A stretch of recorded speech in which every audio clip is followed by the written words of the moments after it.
Hello guys, welcome back to my channel Commerce Money. Today we'll see what is the meaning of balance of payment. तो balance of payment क्या है हम लोग उसको समझते हैं।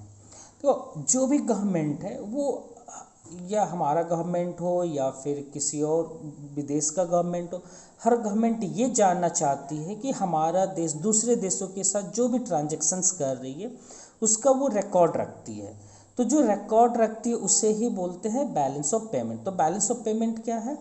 जो भी इंटरनेशनल ट्रांजैक्शंस हो रहा है और वो सारा इंटरनेशनल ट्रांजैक्शंस का मतलब क्या हुआ? दूसरे देशों के साथ जो ट्रांजैक्शंस हो रहा है उसे ही इंटरनेशनल ट्रांजैक्शंस बोलते हैं। नेशनल ट्रांजैक्शंस का मतलब क्या हो गया? जो आप अपने कंट्री के अंदर कर रहे हो वो नेशनल ट्रांजैक्शंस हो गया। और इंटरनेशनल ट्रांजैक्शंस का मतलब जो ट्रांजैक्शंस आप केवल और केवल बाहर वाले देशों के साथ करते हो उसे बोलते हैं इंटरनेशनल ट्रांजैक्शंस।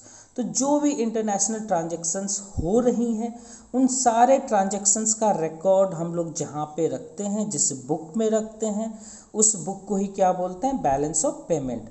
अब ये जो ट्रांजैक्शंस दूसरे देशों के साथ हो रही है ये आप हो सकता है कि आप पिछले 6 महीने में क्या ट्रांजैक्शंस किए हो वो जानना चाहो, या हो सकता है कि 3 महीने का ही ट्रांजैक्शन जानना चाहो, या फिर ये भी तो हो सकता है कि नहीं मैं 3 और 6 महीने मैं पूरा 1 साल के अंदर मैंने क्या ट्रांजैक्शंस मेरा दूसरे देशों के साथ हुआ, आई नो अबाउट दैम।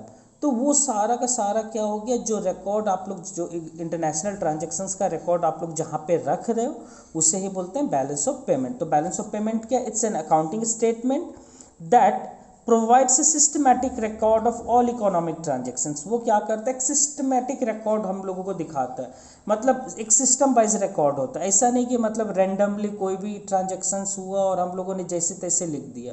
भाई अकाउंट्स में भी हम लोग क्या करते हैं? हम लोग एक सिस्टमैटिक रिकॉर्ड करते हैं। जैसे मान के चलो 1 2 3 1 तारीख को भी 2 को भी 3 को भी 3 ट्रांजेक्शन्स हुआ है, तो तीनों ट्रांजेक्शन्स को क्या हम लोग जैसे तैसे रखेंगे? नहीं, हम लोग को सबसे पहले रिकॉर्ड करना होगा जो 1 तारीख को ट्रांजेक्शन्स हो वो रिकॉर्ड करो, सेकंड तारीख को जो हो वो रिकॉर्ड करो, फिर थर्ड।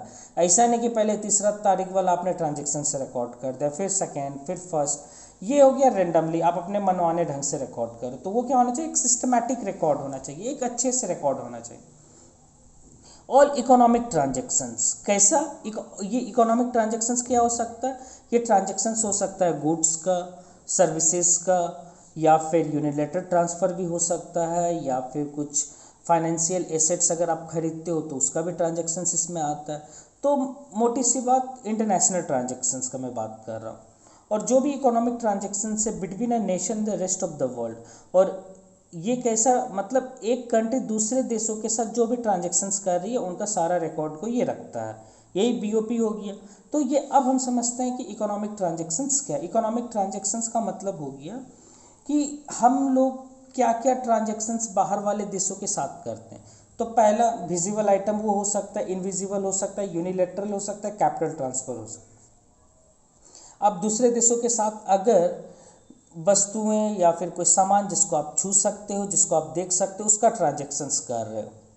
सपोज करो आप कपड़े का ट्रांजेक्शन्स कर रहे हो तो उसको आप देख सकते हो, छू सकते हो, तो वो सारा ट्रांजेक्शन्स भी बीओपी में आता है और उसको हम लोग बोलते हैं विजिबल आइटम, मतलब जिसको आप देख सकते हो। इनविजिबल आइटम का मतलब हो गया जो सर्विसेज वगैरह आप बाहर से खरीद रहे हो, बाहर देशों में बेच रहे हो, वो सारा सर्विसेज वगैरह का भी रिकॉर्ड हम लोग, वो भी तो ट्रांजेक्शन है, उसका भी रिकॉर्ड हम लोग बीओपी में रखते हैं। तो सर्विसेज को हमने बोला कि वो इनविजिबल आइटम जो भी है वो सारा इनविजिबल आइटम का रिकॉर्ड भी रखता है। फिर बोला unilateral transfer, one sided transfer जो होता है उसका भी रिकॉर्ड बीओपी रखता है। अब मान के चलो, अरे मोटी सी बात समझना, एक कंट्री दूसरे कंट्री के साथ जो भी ट्रांजेक्शन्स हो, चाहे विजिबल हो, इनविजिबल हो, यूनिलैटरल हो, कैपिटल हो, all type of transactions are recorded in balance of payment. जो भी ट्रांजेक्शन्स हो रही है दूसरे देशों के साथ सारा ट्रांजेक्शन्स को हम लोग बीओपी में रिकॉर्ड करेंगे। बस ये मोटी सी बात आपको समझ में आनी चाहिए। यूनिलैटरल ट्रांसफ़र का मतलब हम लोग देखते हैं क्या।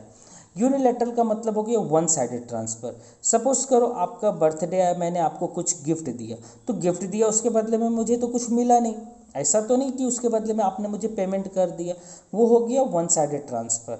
या फिर सपोज करो आप मान लो कि आपका बच्चा बाहर यूएसए में पढ़ाई कर रहा है, तो तो आप हर महीने अपने बच्चे को कुछ ना कुछ पैसा भेज रहे हो, तो वो क्या हो गया, वो हो गया यूनिलैटरल ट्रांसफ़र। या फिर यहाँ पे इंडिया में गवर्नमेंट क्या करती है, स्टूडेंट को स्कॉलरशिप देती है, तो स्कॉलरशिप देती है, हर महीने आपके अकाउंट में कुछ पैसा आता है, तो उसके बदले में गवर्नमेंट क्या आपसे कुछ मांगती है क्या? नहीं, कुछ भी नहीं, बस पैसा भेज देती है। वो वन साइडेड ट्रांसफ़र हो गया, तो उसे ही बोलते हैं यूनिलैटरल और वन साइडेड ट्रांसफ़र। अब हम लोग देखते हैं कैपिटल ट्रांसफ़र क्या है। कैपिटल ट्रांसफ़र का मतलब हो गया जहाँ पे सपोज करो कि आप यहाँ से बैठे बैठे किसी फॉरेन कंपनी का कुछ शेयर खरीद लिए, तो किसी फॉरेन कंपनी का आपने शेयर कुछ खरीदा, बॉन्ड्स खरीदा, वो सब सारा क्या हो गया, कैपिटल ट्रांसफ़र हो गया। या फिर आप सपोज करो आपने क्या किया ना, बाहर वाले देशों से कुछ लोन ले लिया, तो अगर इंडिया किसी बाहर वाले देशों से लोन ले लेती है तो वो क्या आता है, वो कैपिटल ट्रांसफ़र में आता है। हम लोग इसको डिटेल में देखेंगे नेक्स्ट वीडियो में, बट अभी के लिए हम लोगों ने समझा क्या बैलेंस ऑफ पेमेंट क्या है। बैलेंस ऑफ पेमेंट एक अकाउंटिंग स्टेटमेंट है जो कि सारा इंटरनेशनल ट्रांजैक्शंस का रिकॉर्ड को दर्शाती है, दिखाती है। जो भी इंटरनेशनल ट्रांजैक्शंस हो रहा है अपने देशों और बाकी सारे देशों के बीच में, हमारा देश बाकी सारे देशों के बीच में जो भी ट्रांजैक्शंस कर रही है, सारा ट्रांजैक्शंस का रिकॉर्ड जहाँ पे हम लोग दिखाते हैं जिस बुक में, उस बुक को ही बोलते हैं बैलेंस ऑफ पेमेंट। और जो सारा ये ट्रांजैक्शंस है, इंटरनेशनल ट्रांजैक्शंस, ये चार तरह का हो सकता है, या तो विजिबल हो सकता है, या तो इनविजिबल हो सकता है, या यूनिलैटरल ट्रांजैक्शंस हो सकता है, या फिर कैपिटल ट्रांजैक्शंस हो सकता है। तो जो भी विजिबल ट्रांजैक्शंस है उसमें आता है आपका गुड्स का इंपोर्ट एक्सपोर्ट, इनविजिबल में एक्सपोर्ट इंपोर्ट सर्विसेज का आता है, यूनिलैटरल में तो हमने देख ही लिया गिफ्ट और पर्सनल रेमिटेंस। रेमिटेंस का मतलब जो पैसा आप बाहर भेजते हो, जैसे आप अपने बच्चों के लिए जो यूएसए में पढ़ाई करी, आपने उसके लिए पैसा भेजा, वो रेमिटेंस कहलाता है। और कैपिटल ट्रांसफ़र, आपने किसी बाहर वाले कंट्री का शेयर, डिवेंचर, बॉन्ड्स, ये सब कुछ खरीदा, वो आ गया आपका कैपिटल ट्रांसफ़र। तो विजिबल आइटम में क्या था, इंपोर्ट एक्सपोर्ट और फिजिकल गुड्स। इंपोर्ट का मतलब होता है भाई साहब खरीदना, और एक्सपोर्ट का मतलब होता है बेचना।